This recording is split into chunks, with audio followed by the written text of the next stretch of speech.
آج ہم ان آیات کو ایک مختلف زاویے سے دیکھنا چاہتے ہیں۔ عموماً ہم نفسیاتی یا اخلاقی پہلوؤں سے گفتگو کرتے رہے ہیں، لیکن اس مرتبہ ہم ایک سائنٹیفک لینس استعمال کریں گے۔ مقصد یہ نہیں کہ قرآن کو سائنس کی کتاب ثابت کیا جائے، اور نہ یہ کہ ہر سائنسی نظریے کو آیت کا مصداق بنا دیا جائے۔ مقصد صرف یہ ہے کہ ہم سمجھ سکیں کہ اللہ تعالیٰ نے انسانی زندگی کو کس قدر دقیق نظام کے تحت قائم کیا ہے، کتنا کمپلیکیٹڈ سسٹم ہے جس سے ہم وابستہ ہیں۔ یہ آیات ہمیں دعوت دیتی ہیں کہ ہم کائنات کی باریکیوں پر غور کریں اور غور کے ذریعے شکر اور بندگی کی کیفیت پیدا کریں۔ قرآن کا مطلوب انسان سطحی نہیں ہوتا، وہ باریک بینی اختیار کرتا ہے۔ آیت 20 میں انسان کی تخلیق کا ذکر ہے کہ وہ تمہیں مٹی سے پیدا کرتا ہے، پھر تم انسان بن کر پھیل جاتے ہو۔ سائنسی طور پر اگر ہم دیکھیں تو انسانی جسم کے بنیادی عناصر carbon, oxygen, nitrogen, calcium, phosphorus سب زمین کے عناصر ہیں۔ جدید کاسمولوجی ہمیں بتاتی ہے کہ یہ ایلیمنٹس ستاروں کے اندر بنے۔ ایک ماہر فلکیات مصنف لکھتا ہے کہ we are made of star stuff, یعنی انسان واقعی کائناتی مٹی سے بنا ہے۔ بگ بینگ تھیوری یہ بتاتی ہے کہ کائنات ایک ابتدائی نقطۂ آغاز سے پھیلی، انہی ابتدائی ذرات یعنی پارٹیکل سے ستارے بنے، ستاروں کے اندر ایلیمنٹس تشکیل پائے اور انہی ایلیمنٹ سے زمین بنی، اور پھر اسی کی مٹی سے انسان وجود میں آیا۔ ہمارا خیال یہ ہے کہ قرآن کا من تراب کہنا اس حقیقت کی طرف اشارہ ہے کہ ہماری اصل زمین سے جڑی ہوئی ہے، مگر اسی زمین سے شعور کا پیدا ہونا ایک حیرت انگیز امر ہے۔ یہ شعور محض کیمیائی تعامل سے، کیمیکل ری ایکشن سے کہیں زیادہ پیچیدہ ہے۔ نیورو سائنس ابھی تک اس راز کو حل نہیں کر سکی۔ گویا مٹی سے انسان بن جانا ایک حیاتیاتی حقیقت ہے، لیکن شعور کی پیدائش اب بھی ایک راز ہے۔ پھر آیت نمبر 21 زوجیت کے نظام کی طرف اشارہ کرتی ہے۔ تمہارے لیے تم ہی میں سے جوڑے بنائے تاکہ تم سکون پاؤ اور تمہارے درمیان مودت اور رحمت رکھ دی۔ حیاتیاتی اعتبار سے اگر ہم دیکھیں تو ریپروڈکٹیو بایولوجی کا نظام نہایت پیچیدہ ہے۔ ڈی این اے کی ڈبل ہیلکس ساخت نسل کے تسلسل کا بنیادی میکینزم ہے، مگر قرآن صرف بایولوجیکل ایگزسٹنس کی بات نہیں کرتا، بلکہ سکون اور مودت کی بات کرتا ہے۔ اس کو جدید زبان میں پیر بانڈنگ کہا جا سکتا ہے۔ اس سے معلوم ہوتا ہے کہ میاں بیوی کا تعلق محض تولیدی ضرورت، ریپروڈکٹیو نیڈ نہیں، بلکہ ایک دوسرے کے لیے وہ جذباتی تسکین کا سامان کرتے ہیں، اور یہی سماجی استحکام کا ذریعہ ہے۔ آکسیٹوسن جیسے ہارمونز محبت اور تعلق کو مضبوط کرتے ہیں۔ اللہ تعالیٰ نے محض نسل بڑھانے کا انتظام نہیں کیا، بلکہ ایسا نظام رکھا جس میں جذبات، سکون اور رحمت شامل ہیں۔ یہ باریک اتفاق نہیں، حکمت کا نتیجہ ہے۔ آیت 22 زبانوں اور رنگوں کے اختلاف کو نشانی قرار دیتی ہے۔ لسانیات کی دنیا میں نوم چومسکی کا نظریہ یونیورسل گرامر یہ کہتا ہے کہ انسان کے اندر زبان سیکھنے کی فطری استعداد موجود ہے۔ ہزاروں زبانیں ہیں، مگر ان کی بنیادی ساخت میں حیرت انگیز مماثلت پائی جاتی ہے۔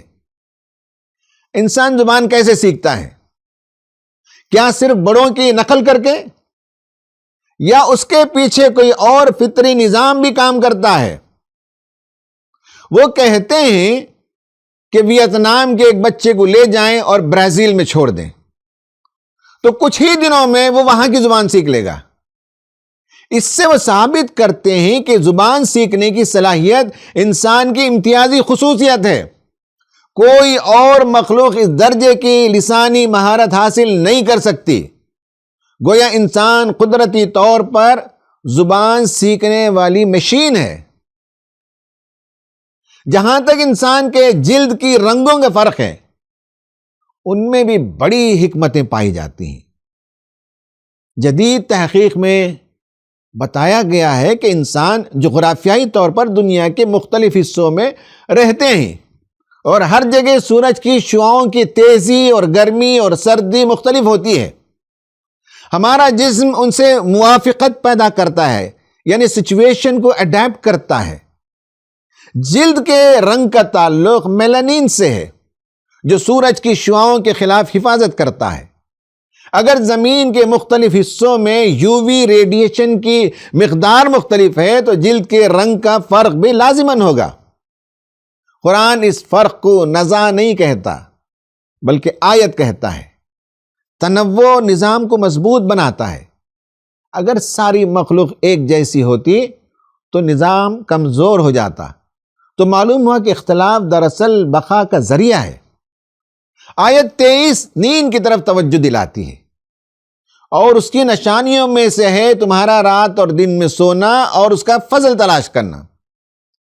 نئی نسل کے مسائل میں سے ایک مسئلہ سلیپ ڈیپریویشن کا ہے، یعنی راتوں میں وہ دیر سے سوتے ہیں، اس لیے دن کی نیند سے انہیں فرحت نہیں ملتی۔ بڑی یونیورسٹیوں کے ماہرین نے لکھا ہے کہ انسان کے سونے جاگنے کا ایک فطری سائیکل ہے، اسے سرکیڈین ردم کہتے ہیں۔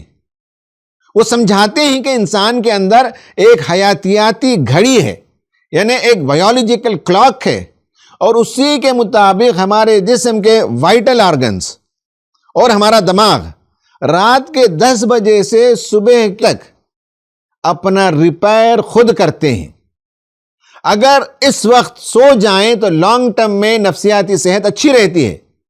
اگر اس گھڑی کو ہم نے خراب کر لیا تو اس کے نتیجے میں ڈپریشن، موٹاپا اور دل کی بیماریوں کا خطرہ بڑھ جاتا ہے۔ یہاں اسی لیے کہا گیا کہ اللہ تعالی نے رات کو سونے کے لیے پیدا کیا اور دن کو معاشی سرگرمیوں کے لیے بنایا۔ یہ بات بھی سائنسدانوں نے لکھا ہے کہ اگر زمین کی گردش 24 گھنٹے کے بجائے مختلف ہوتی تو زندگی کا نظام ہی بدل جاتا۔ یہ توازن ایک نہایت دقیق حساب، یعنی مائنوٹ کیلکولیشن کا نتیجہ ہے۔ نیند کو ہم عموماً کمزوری سمجھتے ہیں، لیکن در حقیقت یہ دماغ کی مرمت، یادداشت کی ترتیب اور جذباتی توازن کے لیے ناگزیر ہے۔ یہ محض حیاتیاتی عمل نہیں ہے، خدا کی طرف سے ایک عظیم رحمت ہے۔ آیت 24 میں بارش، بجلی اور مردہ زمین کا اثر نو زندہ ہونے کا ذکر ہے۔ بچپن میں ہم نے ہائیڈرولوجیکل سائیکل کے بارے میں پڑھا تھا۔ اس میں ہم نے پڑھا تھا ایواپوریشن، کنڈنسیشن، پریسپیٹیشن ایک منظم نظام ہے۔ اگر پانی کے بخارات نہ اٹھتے، بادل نہ بنتے یا درجہ حرارت کا توازن نہ ہوتا تو زمین بنجر ہوتی۔ ناسا کی تحقیق بتاتی ہے کہ زمین کا سورج سے مناسب فاصلے پر ہونا زندگی کے لیے ضروری ہے۔ تھوڑا سا فرق ہو تو پانی یا تو جم جائے گا یا بخارات بن کر اڑ جائے گا۔ بارش کے ذریعے نائٹروجن فکس ہوتی ہے، زمین زرخیز ہوتی ہے، فصلیں اگتی ہیں۔ قرآن اس پورے نظام کو ایک نشانی قرار دیتا ہے کہ مردہ زمین کا زندہ ہونا مرنے کے بعد دوبارہ اٹھائے جانے کی مثال ہے۔ یہ محض شاعرانہ بیان نہیں ہے، بلکہ ایک فیکٹ ہے۔ اس لیے قرآن میں بار بار بارش سے استدلال کیا ہے۔ ان تمام سائنسی حقائق کو بیان کرنے کا مقصد یہ نہیں کہ قرآن کو سائنسی کتاب ثابت کیا جائے، بلکہ مقصد یہ ہے کہ ہم سمجھیں کہ کائنات کا ہر گوشہ ایک نظم کے تحت ہے۔ اس نظم کے پیچھے میتھمیٹیکل فارمولا، فزکس اور بایولوجیکل رولز کام کرتے ہیں۔ اسٹیفن ہاکنگ نے اپنی کتاب بریف ہسٹری آف ٹائم میں سوال اٹھایا ہے اور حیرت کا اظہار کیا ہے کہ کائنات میں قوانین موجود ہیں۔ مثال کے طور پر نیوٹن کے 3 قوانین، law of inertia, law of acceleration, law of motion, اس کے علاوہ اور بھی لاز ہیں، جیسے اس کا ایک اور لا ہے، لا آف گریوٹی۔ مگر سوال یہ ہے کہ ان قوانین کو وجود کس نے دیا؟ قرآن اسی سوال کی طرف توجہ دلاتا ہے۔ وہ کہتا ہے کہ یہ سب آیات ہیں، یہ سب نشانیاں ہیں جو کسی حکیم خالق کی طرف اشارہ کرتے ہیں۔ اللہ تعالی ہمیں ایسا ہی قرآن کا مطلوب انسان بنائے، آمین۔ وآخر دعوانا ان الحمد للہ رب العالمین۔